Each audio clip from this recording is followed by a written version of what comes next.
26 సంవత్సరాల నమ్మకం, లక్షలాది సంతోషకరమైన వివాహాలు. తెలుగు మ్యాట్రిమోనీని డౌన్లోడ్ చేయండి. వైసీపీ మాజీ ఎమ్మెల్యేపై దాడి ఏంటిది? వివరాల్లోకి వెళ్ళినట్లయితే దాడులు, దాష్టికాలు ఇవన్నీ దేనికి సంకేతం? ప్రభుత్వం పైన ఎటువంటి ముద్ర పడుతుంది? ప్రజలు ఏమనుకుంటారు? ఇక్కడ ప్రధానంగా ఏంటి అంటే ఇట్లాంటివన్నీ కూడా వాటి కేర్ ఆఫ్ అడ్రస్గా, పేటెంట్ రైట్స్గా గత ప్రభుత్వ హయాంలో ఉండేది. కానీ ఈసారి కూటమి ప్రభుత్వ అధికారంలోకి వచ్చిన తర్వాత చెదురుముదురుగా అక్కడక్కడ ఇట్లాంటి ఘటనలు జరుగుతున్నాయి. ఇందులో ప్రధానంగా ఏంటి అంటే రాత్రి నిన్న సాయంత్రమే ఈ ఒక ఘటన చోటు చేసుకుంది. ఎక్కడ? నర్సీపట్నం మాజీ ఎమ్మెల్యే అయినటువంటి ఉమాశంకర్ గణేష్. ఆయన ఏదైతే ఈ నర్సీపట్నంలో పెద్ద చెరువు దగ్గర సృష్టి క్షేత్ర నిర్మాణ పనులట, ఈ పనులు చేపట్టారు. అక్కడ స్థానిక ఎమ్మెల్యే ఎవరంటే మన స్పీకర్ అయ్యన్న పాత్రుడు గారు. సో ఈ క్రమంలో దాని వలన ఆ దిగువన ఉన్న రైతులు కొన్ని అభ్యంతరాలు ఉన్నాయి. ఈ క్రమంలో ఆ మాజీ ఎమ్మెల్యే కోర్టుకు వెళ్ళి స్టే తీసుకుని వచ్చారట. అయితే మరలా ఇంకా అక్కడ స్టే తెచ్చినా కానీ నిర్మాణ పనులు జరుగుతున్నాయని చెప్పేసి ఆయనకి సమాచారం వచ్చిన క్రమంలో ఆయన అక్కడికి వెళ్ళారు. అంతే, అక్కడికి వెళ్ళగానే ఆయన పైన దాడి చేశారు కొంతమంది. మామూలుగా చెబుతున్నది ఏంటంటే వైసీపీ వాళ్ళు కానీ సాధారణంగా వైసీపీ మాజీ ఎమ్మెల్యే పైన దాడి అనగానే ఎవరు చేస్తారు? తెలుగుదేశం పార్టీ వాళ్ళు చేస్తారు. ఇక్కడ రాజకీయపరమైన విరుద్ధం ఉంది కాబట్టి అని చెప్పేసి ఇప్పుడు ఆటోమేటిక్గా ఎవరైతే దాడి చేశారో వాళ్ళు టీడీపీ వాళ్ళైనా, జనసేన వాళ్ళైనా, వైసీపీ వాళ్ళైనా ఎవరైనా దాడి చేసిన తప్పే. ఖచ్చితంగా దీన్ని ఖండించాలి. అయితే ఈ మాజీ ఎమ్మెల్యే కారు ధ్వంసం చేయటం, అక్కడ పోలీసులు జోక్యంతోనే అతను సేఫ్గా పంపించారట. సో సాక్షాత్తు ఒక స్పీకర్గా ఉన్నటువంటి ప్రాంతంలో ఆయన ప్రాతినిధ్యం వహిస్తున్నటువంటి నియోజకవర్గంలో అక్కడ దాడి జరగడాన్ని ఎలా చూడాలి? ఇక్కడ మనం గమనిస్తే ఇప్పుడు సాధారణంగా దాడులు చేస్తామంటే అది ఎంతవరకు కరెక్ట్ అంటారు? మీరు కనుక గమనించినట్లయితే గత ప్రభుత్వ హయాంలో కూడా ఇదే తరహా అప్పుడు మాజీ ఎమ్మెల్యేగా ఉన్నటువంటి బోండవమ్మ, ఎమ్మెల్సీగా ఉన్న బుద్ధా వెంకన్న, వీళ్లపైన తురగా కిషోర్ అనే వ్యక్తి ఏ రకంగా దాడి చేశారు మాచర్లో అనేది మనందరికీ తెలుసు. ఈ క్రమంలో దాన్ని అందరూ ఖండించారు. At the same time YCP ఏం చేసిందంటే దాన్ని భుజాన్ని వేసుకుని ఆ తురగా కిషోర్కి మాచర్ల మున్సిపల్ చైర్మన్ పదవి ఇచ్చారు. అది వాళ్ళ యొక్క స్పెషాలిటీ అనుకోవచ్చు. కానీ అది ఏమైనా సంకేతం ఇచ్చింది ప్రజలకి? ఒక నెగిటివ్ సైన్. దానివల్ల వైసీపీ పరిస్థితి ఎలా ఉంది ఇవాళ? ఇది కూడా ఒక కారణమే కదా, ఆ దాడులు, దాష్టికాలు, అరాచకాలు. మరి ఇప్పుడు తెలుగుదేశం పార్టీ లేదా కూటమి ప్రభుత్వంలో ఉండగా ఈ రకంగా టీడీపీ వాళ్ళు వైసీపీ మాజీ ఎమ్మెల్యే పైన దాడి చేయడాన్ని ఎలా మనం చూడాలి? ఖచ్చితంగా ఖండించాల్సిందే. ఇప్పుడు ఇది కూడా అరాచకమే, ఇందులో మొహమాటమే లేదు.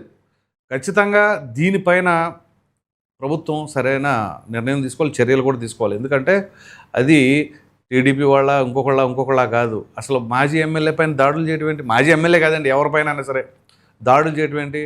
ఓ ప్రక్క నిన్న జరుగుతుంది ఏంటి? నిన్నేం జరిగింది?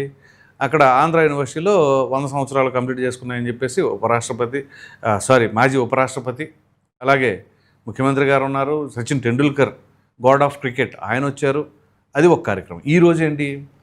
గూగుల్ డేటాబేస్ సెంటర్ శంకుస్థాపన కార్యక్రమం. ఇటువంటి అద్భుతమైన కార్యక్రమాలు జరుగుతున్న తరుణంలో ఈ విధంగా దాడులు అక్కడక్కడ జరిగితే అసలు కథ పోయి ఇది పైగా రాదు తెరపైకి. సో అప్పుడు ప్రజలకు ఎటువంటి సంకేతం వెళుతుంది? అఫ్కోర్స్ చంద్రబాబు నాయుడు గారు కావచ్చు, అలాగే పవన్ కళ్యాణ్ గారు కావచ్చు, లోకేష్ గారు అహర్నిశలు శ్రమిస్తూ ఇక్కడ రాష్ట్రాన్ని ఎలా అభివృద్ధి చేయాలి, యువతకు ఉపాధి ఎలా కల్పించాలి అని పాటుపడుతున్నారు. మరి అటువంటప్పుడు ఇట్లాంటి చెదురుమదురు ఘటనల్లో కొంతమంది ఆవేశపరులు చేస్తున్న చర్యల వలన ప్రభుత్వం డిఫెన్స్లోకి వెళ్ళదా? లండన్లో ఉన్న మాజీ ముఖ్యమంత్రి జగన్మోహన్ రెడ్డి కూడా దీనిపైన స్పందించారు. అఫ్కోర్స్ వాళ్ళ పార్టీకి సంబంధించిన వ్యక్తి కాబట్టి స్పందిస్తారు. అంటే వాళ్ళే అమ్మో అరాచకం జరుగుతుంది అనే తరహాలో మాట్లాడుతున్నారంటే అవకాశం ఇచ్చింది ఎవరు? కూటమి ప్రభుత్వం కదా. అసలు ఏం జరుగుతుంది రాష్ట్రంలో? లా అండ్ ఆర్డర్ పటిష్టంగా ఉందా లేదా? హోమ్ మినిస్టర్ గారు దయచేసి కొంచెం ఇది సీరియస్గా తీసుకోవాలి. పైగా మీకు దగ్గర ఉన్న నియోజకవర్గాలు ఇవన్నీ కూడా, మీది పాయకరావుపేట, ఇదేమో నర్సీపట్నం, ఇవన్నీ కూడా ఆ ప్రాంతానికి సంబంధించినవే. సరే ఏ ప్రాంతమైనా రాష్ట్రం మొత్తం కూడా మీ గుప్పెట్లో ఉంది. ఒక హోమ్ మినిస్టర్గా లా అండ్ ఆర్డర్ పటిష్టంగా ఉండాలి. సో అక్కడక్కడ ఇట్లాంటి ఘటనలు జరుగుతున్నప్పుడు అసలు ఏం జరుగుతుంది అనుకోవాలి? పోలీసులు ఉన్నారు కాబట్టి సరిపోతుంది. పోలీసులు ఉన్నా కానీ చోద్యం చూస్తున్నారు అని చెప్పేసి వాళ్ళ మీడియా వాళ్ళు అంటారు. అంతే కదా మరి. ఓ ప్రక్కన కారు అద్దాలు కూడా ధ్వంసం చేశారంటే మరి పోలీసులు ఉండేం చేస్తున్నారు? అంటే అధికార పార్టీ నాయకులు వచ్చి దాడి చేస్తున్నారు కాబట్టి మనం చూస్తూ ఊరుకుంటారా? అది అప్పుడు పోలీసులు కూడా కావాలనే ఈ రకంగా వాళ్ళ దగ్గర ఉండి మరి చేస్తున్నారనే అపవాదును పోలీసులు మూటగట్టుకోవట్లేదా? దానివల్ల డిపార్ట్మెంట్కి ఎంత చెడ్డ పేరు వస్తుంది, వెరసి రాష్ట్రం మొత్తానికి వస్తుంది అది. ఇప్పుడు ఇది ఒక్కటనే కాదు, ఇక్కడనే కాదు, అనేక చోట్ల చెదురుముదురుగా జరుగుతూనే ఉంటున్నాయి. సో దీనిపైన కొంచెం కొరడా జులిపించాల్సిందే. హోమ్ మినిస్టర్ గారు మీరు డీజీపీ గారికి ఆదేశాలు ఇవ్వండి. సొంత పార్టీ కాదు, ఆపోజిట్ పార్టీ కాదు, ఏ పార్టీ వాళ్ళు తప్పు చేసినా ఇమీడియట్గా చర్యలు తీసుకోవాలి, శిక్షలు పడాల్సిందే. సో మేము అధికార పార్టీ అనగానే కొమ్ములు వచ్చేస్తాయా? అంతెందుకు, నిన్న ఎక్కడో బెంగళూరులో అనుకుంటా స్టాండప్ కామెడియన్ కార్యక్రమం దగ్గరికి వెళ్ళి అక్కడికి వెళ్ళి ఇచ్చేస్తూ ఉన్నారు. సో ఆయన క్షమాపణ చెప్పినా కానీ అక్కడ బూతులు తిడతా ఉన్నారంటే అది దేనికి సంకేతం?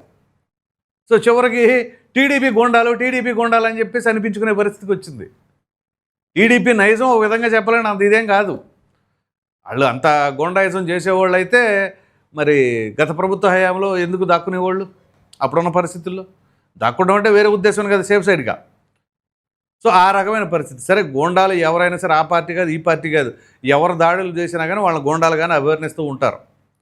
మరి ఇటువంటి పరిస్థితుల్లో అక్కడ నర్సీపట్నంలో సాక్షాత్తు అయ్యన్న పాత్రుడు గారు స్పీకర్, ఆయన నియోజకవర్గంలో ఆ రకమైన దాడులు జరిగినాయి అంటే ఖచ్చితంగా ఆయనే చేయించారు అని చెప్పేసి విపక్షాలు గట్టిగా మండిపడతా ఉంటాయి.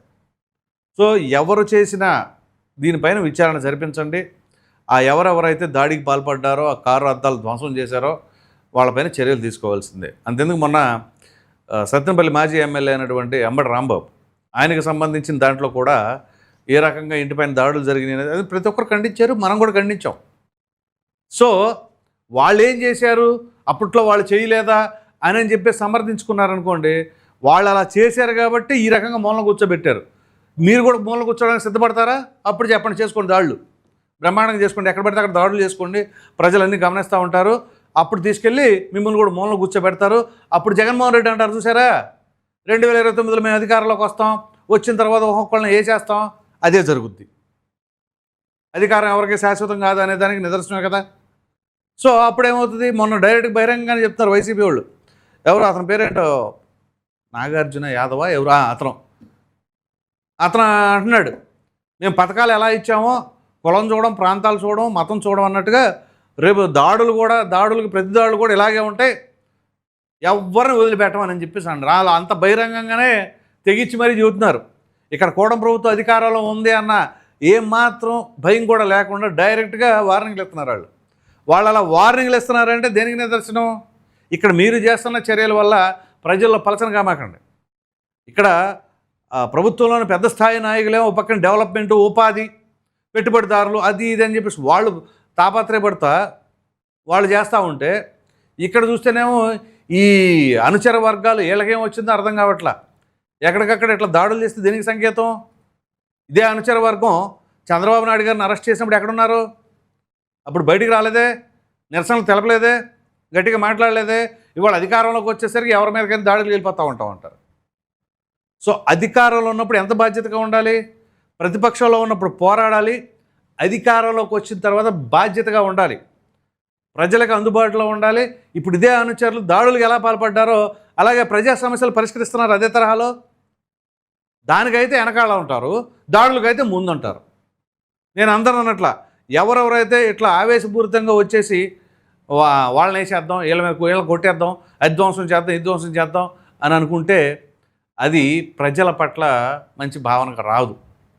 కాబట్టి ఇక్కడ వైసీపీ వాళ్ళకు కూడా నోరు తెరిచి ఇదిగో రౌడీలు, వీళ్ళు గోండాలు అని చెప్పేసి అనుకునే పరిస్థితికి టీడీపీలోని కొంతమంది ప్రవర్తిస్తున్నారు అని అంటే ఖచ్చితంగా పార్టీ అధిష్టానం దీనిపైన సీరియస్గా తీసుకోవాలి. పైగా పార్టీ అధ్యక్షుడిగా ఉన్న పల్లా శ్రీనివాసరావు గారు, ఆయన ఖచ్చితంగా దీనిపైన ఎవరెవరు ఏంటని చెప్పేసి మొత్తం ఇన్ఫర్మేషన్ తీసుకొని వాళ్ళపైన తగిన యాక్షన్ తీసుకోవాల్సిందే. అలా కాకుండా ఏదో జరిగిపోయిందిలే అది ఇది అని అంటే మాత్రం అది పెను ప్రమాదంగా మారే అవకాశాలు ఉంటాయి. పైగా ఎంతో ప్రశాంతమైన వాతావరణం ఈ నర్సీపట్నం కావచ్చు, పాయకరావుపేట కావచ్చు, అలాగే విశాఖపట్నం అటు ప్రాంతాల్లో కూడా అటువంటి చోట ఇటువంటి దాడులకు పాల్పడుతున్నారు అని అంటే ఇక రాజకీయాలు ఎంత దారుణంగా తయారైపోయినాయి అర్థం చేసుకోండి. కాబట్టి ఓ ప్రక్కన మన రాష్ట్రంలో లా అండ్ ఆర్డర్ పటిష్టంగా ఉంటుంది, ఎటువంటి దాడులు, హత్య రాజకీయాలు ఇవన్నీ ఉండవు, సేఫ్ మేము ఇక్కడ ఇన్వెస్ట్మెంట్ చేస్తే ఆయన పెట్టుబడిదారులకు నమ్మకం కలిగించాలి. మరి అటువంటి తరుణంలో ఇట్లాంటి వెధవ పనులు చేయడం వలన ఎటువంటి ఇండికేషన్స్ వెళ్తాయి? ఇన్వెస్టర్స్ రావడానికి ఇష్టపడతారా? అది ఆలోచించాలి కదా. ఒక ప్రక్కన మహత్తరమైన కార్యక్రమం చేపడతా ఉన్న తరుణంలో ఈ రకమైన పనికిమాలిన పనులు, దాడులు చేస్తూ ఉంటే అది ఎటువంటి ఇండికేషన్స్ ఇస్తాయి? అది ప్రతి ఒక్కరికి బాధ్యత. మన రాష్ట్రం అభివృద్ధి చెందాలి అంటే మనం చాలా డిసిప్లిన్గా ఉండాలి అనే బాధ్యత ఉండాలి. ఆ విజ్ఞత కోల్పోయి ఇంకా రాజకీయాలనే దృష్టిలో పెట్టేసుకొని వాళ్ళు మన ప్రత్యర్థి వర్గం కాబట్టి వాళ్ళు ఎలా వస్తారు, ఇలా ఎలా చేస్తారంటే ఆలోచించండి. అయ్యన్న పాత్రుడు గారు కొంచెం సీరియస్గా తీసుకోండి. అలాగే హోమ్ మినిస్టర్ అనిత గారు, మీరు ఈ విషయం పట్ల చాలా సీరియస్గా ఉండాలి. డీజీపీ గారికి ఆదేశాలు ఇవ్వండి. ఎక్కడ ఎవరైనా సరే ఇట్లా రౌడీ మోకల్లాగా ప్రవర్తిస్తే ఇమ్మీడియట్గా వాళ్ళని తీసి లోపలేసేయండి. అలా చేస్తేనే తప్ప మన రాష్ట్రం బాగుపడదు, అభివృద్ధి చెందదు. మరి మీరేమనుకుంటారు ఈ దాడిపైన అనే అభిప్రాయాన్ని కామెంట్లో తప్పకుండా తెలియచేయండి. Thank you.